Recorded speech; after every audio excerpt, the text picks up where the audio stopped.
Bog ekipa, evo nas u još jednom Spicy Talksu, Hot Food Blogger Challenge, danas je s nama Darko Kontin. Bog Darko, reci nam neke o sebi, ukratko, udugo, čim se baviš, kaj voliš, kaj ne voliš, nešto o svojem blogu zbog kojih si ovdje. Pa krenut ću s tim da volim ljuto. Ne znam da li volimo voliko ljuto, ali volim ljuto. To ćemo vidjeti. Mislim, probao jesam, ali neke ove stvari nisam. Da, to ćemo vidjeti. A inače, evo, food blogger sam, kuham nekad, fotkat volim.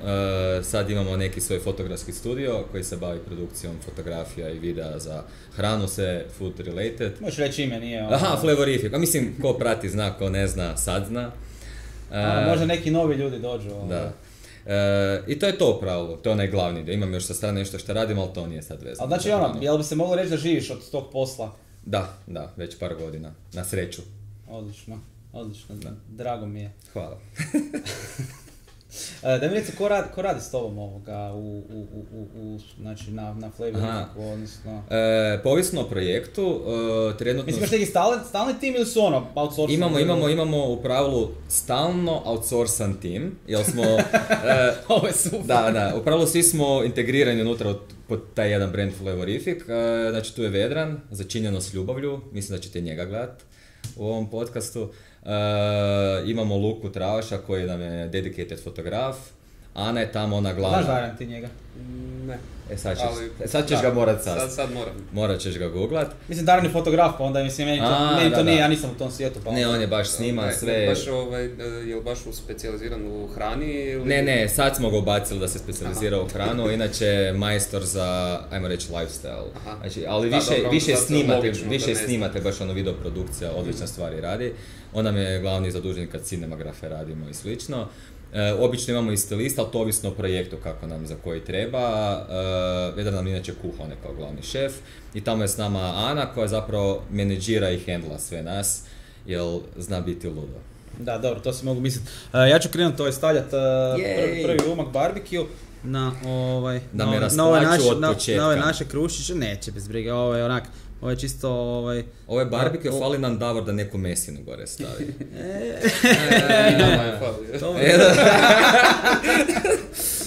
Ljudi, živjeli? Živjeli. Se kucamo. Cheers. I daj, ne. A ovo je laganini, sad mi još nije strah. Vidim, prvo pitanje.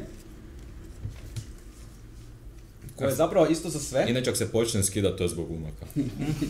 Kao da malo reklamiraš i ovo drugog partnera. Doćemo poslije, da. Prvo pitanje isto za sve. Meni osobno jedno zapravo mi je najzanimljivije pitanje nakon kad sam čuo kad su drugi rekli. Jer svako ima drugačiji odgovor. Da li se smatraš influencerom? Ako da i ako ne, zašto? I što je po tebi definicija influencera? Vidiš, znam definiciju influencera pošto sam u tome i puno više nego što postojim food blog i sve slično, baš se bavim društvenim mrežama kao što znaš i to već 10 plus godina. I influencer za mene postoji kao definicija i postoji kao vrsta osobe, ali ja se osobno ne smatram jednim. Jer tu sad možemo raspravljati o količini ljudi na koje ti možeš utjecati svojim nekim stavom, mišljenjem ili pojavom da bi oni nešto napravili. To što 10-ak, 50-ak, 100-tinjak ljudi napravi neki moj recept nije neki influence. Za mene recimo pravi influencer u Italiji je bio neki potres, to jest ne neki potres je bio. I onda je doslovno jedan poznati šef došao, odlučio je napraviti priču da spasi brdo parmezana koji im propadao zbog tog potresa i uspjeli su rasprodati na godišnju količinu u 2 tjedna ili tako neka priča je bila. Znači to je pravi influence za mene. To se može, znači bilo kod nas može tak nešto postići uz odgovarajući mediji. Znači uvijek kad imaš dobru priču, ako imaš dobar medij, dobru potporu za sebe to možeš napraviti. Možemo realno svi od nas napraviti tu i tam neku viralu. Može... Ok, to se više puta biti posreći nego kaj... Tako je, teško je to ciljati i onda si na neki način influencer, a sad nešto dugoročno, smatram da kod nas imamo možda 20-ak influencera u Hrvatskoj koji stvarno jesu. Po toj mojoj definiciji influencer. Znači, ako sam dobro shvatio... Nisam influencer. ne taj dio, nego me, znači u biti me definicija više zanima. Znači, influencer moraš željet bit i trudit se da budeš. Da li sam to shvatio? Da, ne nužno. Znači moraš ići sa ciljem da utječeš na ljude. Web 2.0 je postao bitan kao takav jer su ljudi počeli pratiti blogove i slično da vide tuđi stav, reklama koja takva je postala offline kanal. Web 2.0 je rodio influencera tipa 6-7 godina nakon toga s pojavom društvenih mreža koji su u početku bili isključivo connecting. I ono što se desilo da su ljudi koji su do tog vremena dolazili online i čitali, govorim napamet, nečiji blog iz bilo kojeg razloga, tražili su pravo, autentično mišljenje te osobe. Nije bilo bitno ko je ili šta je, ali sad kako se dogodio taj šum na internetu, doslovno šum, gdje svi živi svašta nešto pišu, su se neki ljudi, ajmo reći, malo više isprofilirali da je njihovo mišljenje bitno. I onda ne moraš tu biti ili ne biti bitan, u nekim segmentima ti pomaže ta neka bitnost, celebrity status i slično, ali tipa za hranu, konkretno, znači, zašto bi ti konkretno bio influensan od strane mene, ako nemam nikakvo pokriće za to što pišem. I sad onda nije bitno jel si reklamirac, si bez reklama, jel te neko sponzorira ili ne, znači moraš nekim svojim stavom, nekim svojim radom do tog trenutka, ajmo reći, doći do toga da ljudi cijene tvoje mišljenje.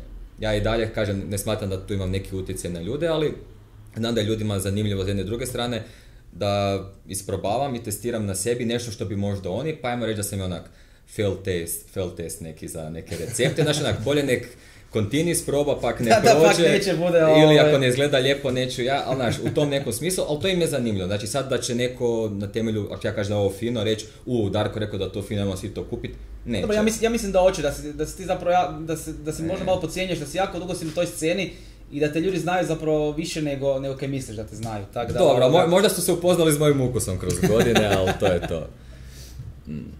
Ovo je Honey Master. Ovo je Honey Master, da. To inače obožavam. Mrvice ljuče, ali znači nama isto ljutina. To je inače za romantične večere, savršeno. Nije, znači, ja sam išao na drugačiji recept, to jest nisam stavio puno meda, jer ja ne volim full slatko. Ono recimo njemačke neke verzije koje su ono meni čisti med, to baš ne volim. Koji si to koristio? To je ovaj...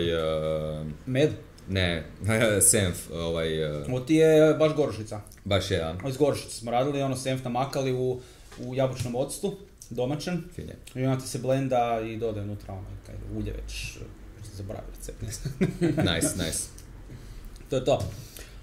Ljutina onak, osjeti se nešto, ali... Brabasko mi je jači bio. Jel tak? 2-1, to. Dobro. Zato duže traje, duže vrabasko traje, ovo je ubjega, malo valjda mu mediji ovo pomogne. Ali da te ja sad pitam nešto. Joj, sad me strah.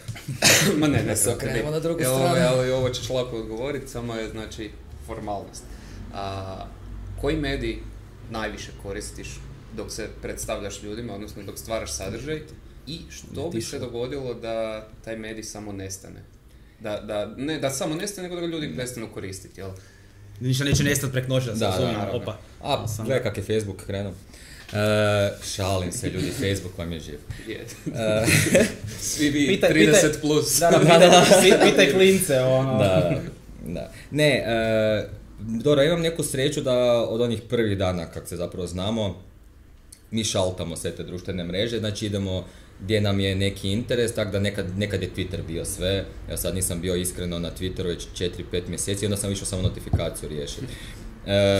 Ono što, pa ne, je neko nešto napisao pa sam morao ići pogledati. Ono što je meni uvijek baze, što govorim za bilo koji biznis, je čak i za osobne neke stave ko otvara blog, uvijek otvorite svoju web stranicu. To je fiksno, to se ne mijenja, znači meni je moja domena. Da, to će uvijek biti. To je uvijek bilo, a ovo dalje mi je doslovno, ajmo reći, neki redirect sadržaj koji je, znači prilagođavam sadržaj, sad nešto malo manje, ali mi se počelo preklapati, pošto Facebook je onak svima pao, Instagram je malo porasao, prilagođavam sadržaj ako je za Twitter ide jednu stvar, ako je na Instagram druga, Facebook treća, i onda doslovno ne mogu reći da mi je ista publika, ali nije, i zbog toga imam tu neku sreću pa prebacujem s jednog na drugog na trećeg, tako da koji god se makne ne bi rekao da bi bio neki problem, samo bi možda određeni target ili neki reach, a to bi se prebacilo negdje drugdje. Tako da sam i dalje za to da je sadržaj kao takav najbitniji, i onda kad imaš dobar sadržaj, ljudi će doći, jer tipa meni stvarno je preko 70% svih posjeta na blog Google. Znači search i točno znam, znači ne moram biti nešto pametan, informiran, točno znam kad je sezona jagoda, kad je sezona jabuka. Koji recepti idu. Kad je kolinje, da, ne bi vjerovao, znači od jednog dana ona sa 3-4 tisuće posjeta dnevno ti skoči na 12 i onda pogledaš top search onaj query koji su tražili Google jagode. I iz nekog razloga, znači jagoda je ima onaj torta s 3 sastojka s jagodama i onaj kolaž s jabukama. Da, to sam baš tad gledao. Svake godine iz početka kad jabuke krenu, ga moramo objaviti, a fotka ne biti ružnija. Ali eto, ljudi to traže, tak da.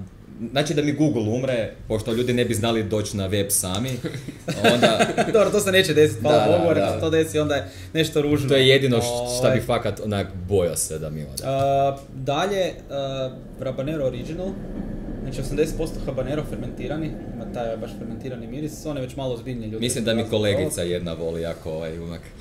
Da? Smije se tam.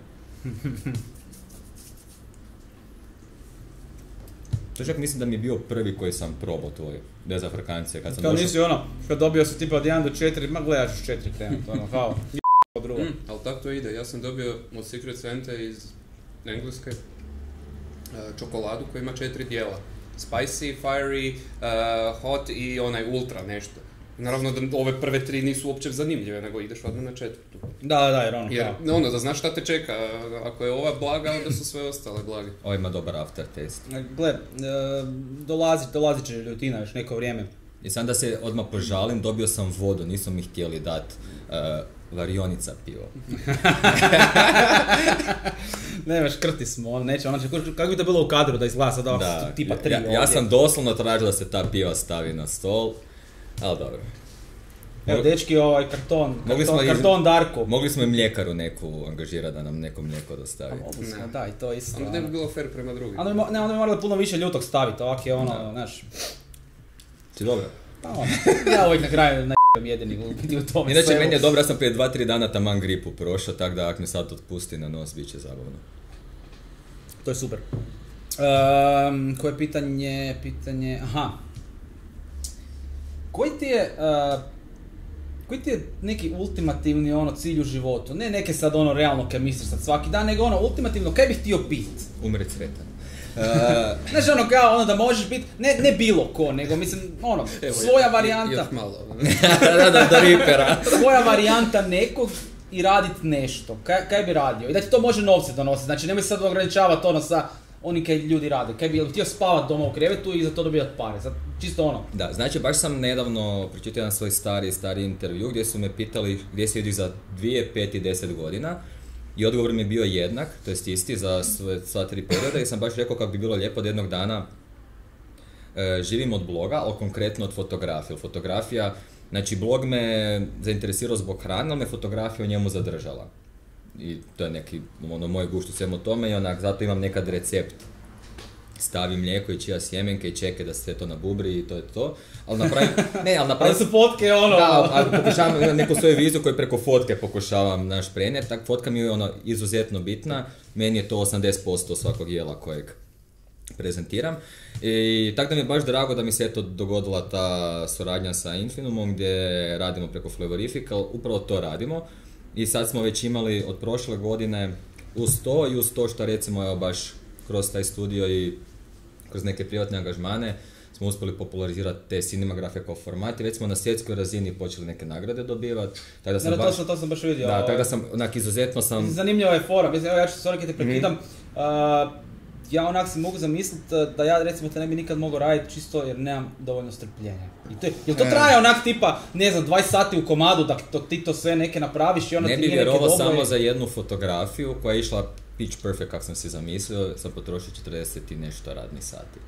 Da bi dobio fotografiju... Ne me to dobe pa bi se ruku ovako cijeko rađe.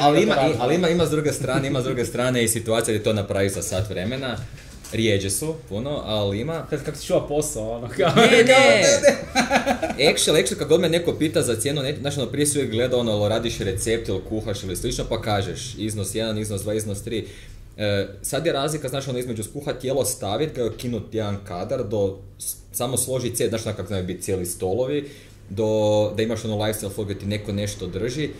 Znači, to je razlika od 3 dana pripreme do pol sata samog shootinga koje odradiš sve. Nego odradiš ono, da, pa normalno. Tako da više nikad ne radim na taj način, baš doslovno onak gledaš šta je. Ali uglavnom fotografija nešto me zanima i trenutno jedno što bih htio, i jučer sam potrošio malo previše novaca za jedan novi gadget za fotografiju. Darjano, ispričaj, ja to ne razumijem. Uzeo sam se onaj Lens Baby. Da. Znači, onaj veći komand, znači to mi ali ne znam, sam trebao uzeti stalak možda za to. Imam film da ću ga staviti tipa na dolaz, da ću ga razbiti na stepenicama kod bakice. To je ona savršeno okrugla sfera. Jo, vidio sam to, ja sam ti to neki dan poslao. I onda ti se ono sve unutra ti se okreće, onda pogodiš doslovno točnu fokusnu duljinu i udaljenost od ovog objekta, možeš dobiti onak amazing stuff. I već imam iz nekog... Čekaj, za malo staklena kugla i to košta neke novce, ono. Da, 300 nešto kuna. Pa neko dobro piknuo. Da. Jesi dobro? Ne znam kud mi je došlo, ali iz nosa. Voda. Nisam vodu taknuo. Sorry. Sve u redu. Uglavnom, već imam par ideja, baš ćemo onak biti i za hranu, i za po vani. I ono što me najviše zanima, cinematograf koji se to radi. Zamisli kad je tipa cijeli kadar statičan, a u kugli se nešto miče. Meni je to ono da, magija. To je ono ko da gledaš nekog, znaš, i to mi je sad nešto bilo, ali eto, vidim takvu glupost i htio bih više takvih gluposti vidjeti u životu i na temelju toga onda eksperimentirati, jer do sad nijednu fotografiju nisam napravil da sam prihvatio već ono što znam. Uvijek pokušavam nešto napraviti novo, tako da ono, svi koji rade sa mnom znaju onak znači, da generalno radiš ono kaj bih htio raditi, samo bih htio to još dovesti na jedan viši nivo. Da mogu još više raditi to kaj hoću raditi. Okej, dobro, da, kužim. Kad si neovisno na klijentima to je idealno, ali to je i teško postići. To mislim da to ne znam moguće uopće, A pusti, igram i loto. Mi ćemo ljuto, ti ćeš vodu, a? Znači ja nisam još ni taknuo vodu. Ti si se već preznuo cijeli, ti skrivaš. Ja se znojim pod papra, ali to ne znači da... Da ti ne paše, da. To je zato jer teško mu je dizat, pa se znoji čovjek. Ovo je sada... Brutal Aero Smoked. Obožavam znači, dimljenu aromu ima, onak isto kisel na prvu, jako fini. Jel sam smokaš? To je ljudima, recimo, ako ne znaju, jako bitno. Kaj koristiš? Ne, ovo ti je pročišćena aroma dima. Ukapljena ona? Ima ti čak i pondi. To ćeš mi, odmah ćemo se nakon toga govoriti. Sam tražio jedno gdje sam vidio da ima u metrovu kod nas, znači to sam u Panami. Vidio to je savršeno za sve ove barbecue-ma. Kad staviš 2-3 kapi na litru... Konzistentno ti je uvijek, znači gdje god staviš konzistentno ti je isto je. Druga stvar je da ti recimo puno zdravlje nego da sam dimiš, jer je pročišćena. Znači vode, znači onda se, kako se radi, onda ti dime drvo, dim prolazi kroz vodu, i oni tu vodu filtriraju one benzene i gluposti kada će ima sve u tom dimu i onda ti to ukapljeno stavljaju u zakon. Ovo isto ima after. Da, i ono uvijek znaš šta ćeš dobiti s kojom količinom. Da, možeš. Zahvalno je za korištenje. Opet s druge strane, recimo kaj nije dobro, i kad ti god ga staviš uvijek imaš isti okus dima. Da. To je plus i minus. To je uvijek dvostrano. Kaj da vam kažem, evo, ko pije vodu. Pa dobro, pa ne, voda nije, ja sam imam mrvice u ustima. Zapravo je kruh problem. Jel ti je zadržava? Da. Znači, ovo pitanje ti je vremenski limitirano, imaš 10 sekundi za odgovor. Šta je bilo? Ne, dobro je. Puno ga spasi. Malo after mi je došao isto. Znači, imaš 10 sekundi za odgovor i kad završim s pitanjem, vrijeme ti kreće. A pitanje je da nabrojiš u 10 sekundi 5 hrvatskih food blogera sa više od 1500 pratitelja na Instagramu. To je teško, ali ih ima previše, to je šale se puno. Ajmo krenuti od mojih. Vedran, Začinjeno s ljubavlju, Marko Bakes, Forking Croatia, Cassandra, Un Mondo di Sapori i Cukar. Dobro, ali imaš... Ima si uvod u cijelu priču. Ja uvijek imam uvod, ja se ispričavam. Ima uvod dok se sjeti u glavi, dok se prati. Ne, još znam trenutno bar 20. Dobro je što su ljudi počeli pratiti sve blogere i u pravilu dosta brzo dostiže taj nivo bitnosti, tako da... Znači, ovo je tek sad počelo djelovati meni. Da, ovo tek sad dere, Delay. Baš onak, sad već opako. Hvala Bogu se ne moram ljubiti poslije ovoga. Ok, da sad odmah ne idemo na ovo da čekamo jer bar mi 20 sekundi da odmah. Nešto da ne umremo. Još ćemo mi otvoriti ove pive. Tek onda ti neće biti dobro. Ne, ovo trka je gazirano užasno djelo. Znam, proširuje na pole. Baš te sašije, zato ja velim ne volim prakticirati pivo u stojer jer te sašije. Kaj misliš o Kaj misliš, jel ima recimo u Hrvatskoj blogerska scena, food blogerska scena, ne pričam sad o ovima, Ela Dvornik i par koji su baš face na nekom velikom nivou, znači za mase, nego recimo ta food blogerska scena, da li to ima budućnost neku? To je, da li ima, koliko ljudi actually može živjeti od toga?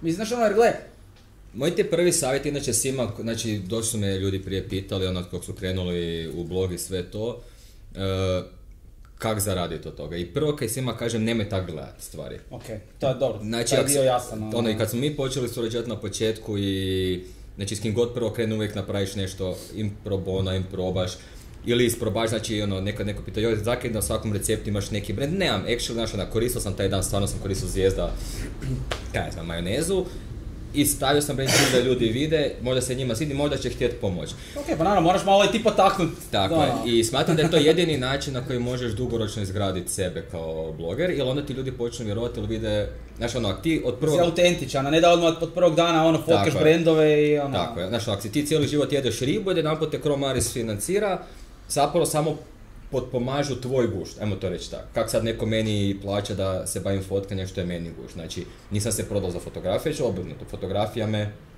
prodala dalje. Ovo je trebalo pametnije zvučati. Uglavnom, dugoročno smatram da ima, trenutno imamo neki bubble gdje jako puno ljudi dolazi, baš na onu foru kad smo pričali prije ovog snimanja, dođu odmah show me the money, ja ću odmah ovo, to vrijedi toliko, trebaš se dokazati. I dugoročno gledajući, mnogi brendovi koji su krenuli u neko masovno širenje preko blogera su brzo stali i koncentrirali se na 1, 2, 3.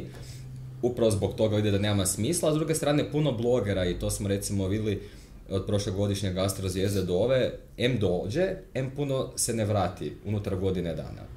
Pa dobro, znači, jer vide da nisu uspjeli kao... Ali to je zato su ušli u to sve zbog novca. S ciljem, ok. A da su ušli recimo zbog nekog gušta, dugoročno to ima smisla. Kad ti dugoročno radiš nešto s ljubavi, uvijek će se naći osobe oko tebe, dovoljan broj kritičan, pogotovo na internetu, gdje ćeš ti imati, uvijek ćeš imati 1000 ljudi koji će voljeti ovo što radiš. To je, mislim, nevezano čak za taj posao, za bilo koji posao. Ti kad krećeš neke, mi smo sad 5 godina, hvala Bogu, radimo dobro, ali da ja nisam volio to. Da, i da nisi furao priču koju si ti zbog sebe furati. Da nisam nazvao brand volim ljuto, možda uopće ne bi bilo, nego da je samo ljuto i bez ičega. Da. Ljuto i bez ičega. Ljuto i bez ičega. Mislim, ne znam da li ovo želim, Ajmo to pojesti. Kako smo krenuli, sve manje kruha, sve više umaka. Da, pa mora to tako, A nije, Darko može, pa zato. Može i hoće. Znači već plaćam za frkavance. Ovo bu sigurno za 3 minute me opalilo u glavu. To ćeš doma biti negdje. Ovo da nosi, da. Ovo je Carolina Reaper, znači najveća papričica na svijetu. 85%. Baš onak... Čekaj, to odnaka ima koliko? 15 i nešto miliona? Nema. Milijun i pol. A, milijun i pol, sorry, da. Za red veličine su pol, ali... Nema veze, zarez je zarez. To mi se opušta na ovom. Matematika je jača strana. Šuti, sad sam jasno. Koju školu završio? To nismo rekli. Školu, faks. Financije i bankarstvo, ekonomija u Rijeci. No dobro, onda ok kad fulavaš ovakve neke brojeve i to. Pogotovo bankarstvo.